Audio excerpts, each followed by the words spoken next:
it also blown off the planet a little bit. This little dot on the circle down here, the very middle of that, the bullseye, is where I want to be. Now, if I can get the planet into that area, it will enable me to get higher genetic diversity, which will support larger colonies, et cetera, et cetera. So this, as it's outgassing, you'll actually see on the rim of the planet here, the atmosphere will get thicker and thicker. If I fly around so you can see the sun looking through it, you can get kind of a better sense of how thick the atmosphere is. But now that volcano is basically thickening the atmosphere, and now it's also getting a little bit warmer, so it's getting closer to what I want. Now, these things also tend to be very unstable. Unless I start developing life forms, like plants, to stabilize the whole thing, then it's not going to be very stable. It's going to be almost like a ball on a plate trying to stabilize this thing. Now, if I really want to go overboard, I can kind of, it's very easy to kind of overshoot on these things. Let's try just a lot of random tools to do an asteroid and a meteor shower, yeah. So, right off the bat, you can kind of play with these things. And one of the things we actually want to do in this game is be able to simulate things like global warming. So, in fact, if you push this thing over the edge on the atmosphere side, you'll start getting global warming. You'll see sea levels rise, they'll start destroying your colonies. I mean, it's very much an exaggerated version of what might happen on Earth. But in playing with these toys, you get some sense of how fragile an ecosystem can be and how much life actually can stabilize the ecosystem on the planet. So when you lose genetic diversity, the thing can just fall apart very, very quickly. Now at this point, if we look at the bottom, we see our planet's getting very hot very fast, and we're losing our atmosphere. So we basically just blew off the atmosphere, and now the planet is getting hotter and hotter. And as we do so, our oceans are very rapidly evaporating here. The whole planet's getting hot. And if we really try, we can probably pretty easily melt the entire planet at this point. It also depends on what orbit your planet's in and how close it is to the sun and stuff like that. So, this is not going to be a great place to build a colony anymore. It's a living hell. I can just as well go on the other way. It basically frozen this entire planet over. So at this point, the core is starting to melt, and so we're actually losing our core. And we should be at magma pretty soon here, I think.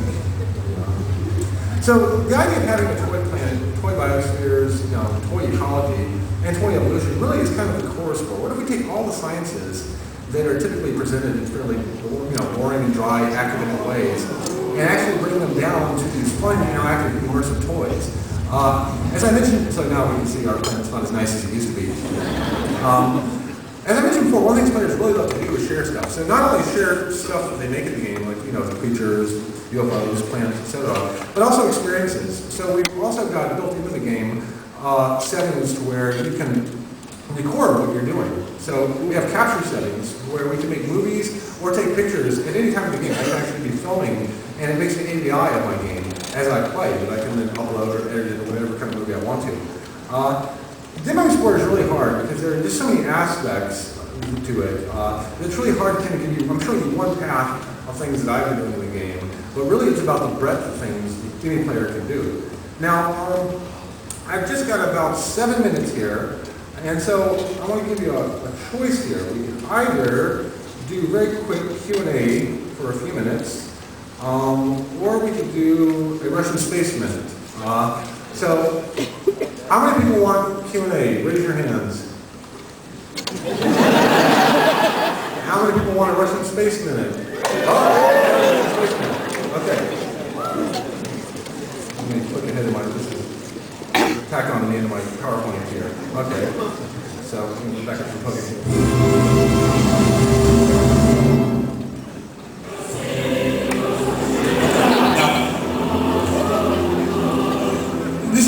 One of my otaku obsessions is the Russian space program.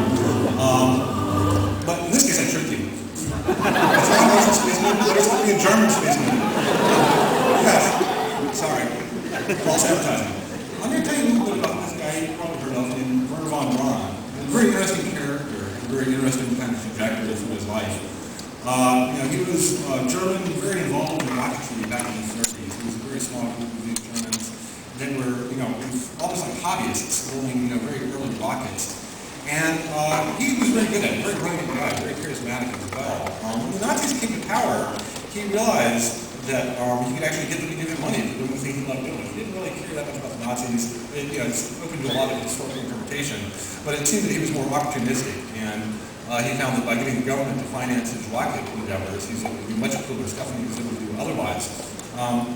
And so, under the Nazis, he actually opened this research place called Pingmunde and started developing rockets. He did the early V1 and the V2 rocket, which was an amazing technological accomplishment for its time that he developed, starting at the beginning of World War II. I mean, this is so far beyond anything that rocket people were working on anywhere else in the world. It was kind of astounding, really. They got early prototypes flying, like around 1941 or so, and at that point, the Army, Hitler and all that, they weren't too keen on rockets. They saw them as very expensive artillery shells.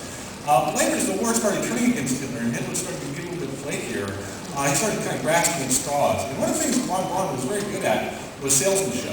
And he took some tests of the rocket launch tests that they'd done on the very early V2s and kind of spliced them together to make it look like they were launching 10 at a time and put patriotic music behind it and all this. He knew how to push Hitler's buttons. And Hitler, of course, we knew that. We must have that. And of course, like any project manager, Hitler had a very big creative contribution. Von Braun explained that we were going to carry 1,000 pounds of explosives each. And Hitler said, no, you must put 10,000 pounds on each one. Then it will be a much bigger explosion. Of course, Hitler explained that the rocket can only carry 1,000 pounds. But at any rate, so about midway through the war, the Nazis started investing tremendous amounts in building V2s to bomb London with. And they built factories which were, my mouse there was a slave factory, Mittelbau, where they actually built a large underground factory where these V2s were produced. And the Allied bombers never actually found this factory, so they ended up producing something like 3,000 V2s that were launched on London. Now, when you think about how much these V2s cost, which in US dollars were like millions of dollars each one, they actually ended up killing about a little over 7,000 Londoners. So there was about maybe a little over 2 people killed per $1 million expenditure. Compared to the cost of a bullet, it was not a good return on investment. And another point was that 20,000 of the slave workers in this factory died, during the process of making these things. So in fact, these rockets killed more of the production workers than they killed the targeted victims. Now, it's interesting kind of going back and looking at World War II, the amount of resources the Nazis had put into the V2. For that amount of resource, they could have easily built something like 15,000 fighter planes before Normandy. And had they had that available to the Luftwaffe, there was a very good chance they could have pushed back Normandy and severely delayed it. So this vast expenditure, irrational in V2, certainly accelerated the end of the war. It actually made the war end much quicker. Now, after the war, the these scientists, the German scientists who were Nazis, for expediency, decided they wanted to be captured by the Americans, not the Russians. I won't go into that, whole thing, but the Russians were very mad when they were coming to Germany at the end of the war. Much more mad than the Allies were. And so von Braun got his rocket team together, and they actually basically negotiated a surrender to the American Army. And they brought in their documents. The American Army came into these factories, like Mittelbau, and they captured most of the equipment inside the factories and stripped them bare because these were areas of Russian occupation, and they got there ahead of the Russian Army. So the U.S. Army managed to basically take most of this stuff out of Germany and back into the U.S., along with the top German scientists. Now, the Russians got confusing because they got some interesting gyroscopes and stuff that were left behind that people didn't know were hidden. But what they did is they resettled all these German scientists out in the middle of nowhere in Texas, out in the desert. And they did a lot of funny stuff, kind of trying to prove that they weren't Nazis, and these guys were on our side, and they were, and they kind of whitewashed their record because they knew that at that point there was going to be a huge outcry if they knew that these ex-Nazis were now working for the U.S. government. Eventually they settled in the small town of Huntsville, Alabama, which is much more kind of laid-back southern city, and that's where they really started going to work for the Army. Right now there's actually a von Braun Center in Huntsville, Alabama. Now, it's interesting, at the same time, around this time, von Braun managed to meet Walt Disney, which was after Hitler, like the second kind of major figure in his life, that really changed his trajectory. Adolf Hitler to Walt Disney. Walt Disney at the time, in the mid-50s, was producing this series of films about space, these animated films, exploring, what the future was like. Disney was just kind of, telling casually was the future. And so they did these animated films, 3 of them, where von Braun was kind of the announcer, the public face, for all the cool things that we can do in space. In the future, we'd have manned space missions, we'd build colonies on Mars, etc.